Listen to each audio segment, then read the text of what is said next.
സംസ്ഥാനത്ത് അതിതീവ്ര മഴ ഇന്നും തുടരുമെന്ന് കേന്ദ്ര കാലാവസ്ഥാ വകുപ്പിന്റെ മുന്നറിയിപ്പ്. വയനാട്, കണ്ണൂർ, കാസർഗോഡ് ജില്ലകളിൽ റെഡ് അലർട്ട് പ്രഖ്യാപിച്ചു.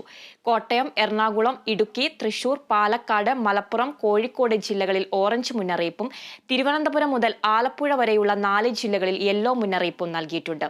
പടിഞ്ഞാറൻ ബംഗാൾ ഉൾക്കടലിൽ വീണ്ടും ന്യൂനമർദ്ദം രൂപപ്പെട്ടു. വടക്കൻ കേരള തീരം മുതൽ തെക്കൻ ഗുജറാത്ത് തീരം വരെ ന്യൂനമർദ്ദ പാത്തി സ്ഥിരം ചെയ്യുന്നുണ്ട്. സംസ്ഥാനത്ത് മഴക്കെടുതിയിൽ ഇന്ന് 2 മരണം. മലപ്പുറം പയ്യനാട് ഇതര സംസ്ഥാന തൊഴിലാളി ദിഷിക് മാണ്ഡിയാണ് കുളത്തിൽ മുങ്ങി മരിച്ചത്. കോട്ടയം മാളിയക്കടവിൽ താറാവ് കർഷകൻ മുങ്ങി മരിച്ചു. അതിശക്തമായ മഴയിൽ പലയിടങ്ങളിലും വ്യാപക നാശനഷ്ടം.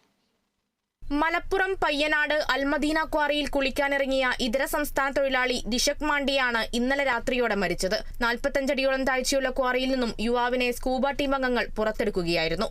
മട്ടന്നൂർ, ഇരിക്കൂർ മേഖലയിൽ പെയ്ത ശക്തമായ മഴയിൽ റോഡിടിഞ്ഞു. പ്രളയത്തിൽ തകർന്ന റോഡിന്റെ പുനർനിർമ്മാണം നടക്കുന്ന ഭാഗത്ത് അവശേഷിച്ച റോഡാണ് പുഴയിലേക്ക് തകർന്നു വീണത്. ഇതോടെ ഗതാഗതം പൂർണ്ണമായും നിരോധിച്ചു. സമീപത്തെ കുടുംബങ്ങളെയും മാറ്റിപ്പാർപ്പിച്ചു. കനത്ത മഴയെ തുടർന്ന് തൃശൂർ പുള്ള് മനക്കൊടി റോഡിലൂടെയുള്ള ഗതാഗതവും പൂർണ്ണമായും നിർത്തിവെച്ചു. പാടശേഖരങ്ങളിൽ വെള്ളമുയർന്ന് റോഡിനു മുകളിലൂടെ കരകവിഞ്ഞൊഴുകിയതിനെ തുടർന്നാണ് നടപടി. കണ്ണൂർ തളിപ്പറമ്പിനടുത്ത് പൂമംഗലം തോട്ടിൽ വെള്ളം കരകവിഞ്ഞു. തുടർച്ചയായ മഴയെ തുടർന്നുണ്ടായ മലവെള്ളപ്പാച്ചിലിൽ അരുവിപ്പാറ ജലാശയം കരകവിഞ്ഞു. കോഴിക്കോട് കല്ലാച്ചിയിൽ വീട് തകർന്നു.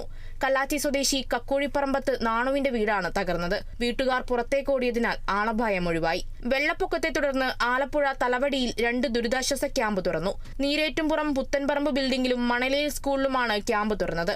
മഴയെ തുടർന്ന് വീടുകളിൽ വെള്ളം കയറിയ 75ഓളം കുടുംബങ്ങളെയാണ് മാറ്റിപ്പാർപ്പിച്ചിട്ടുള്ളത്. വിവിധ ബ്യൂറോകൾക്കൊപ്പം news desk, Kerala vision news.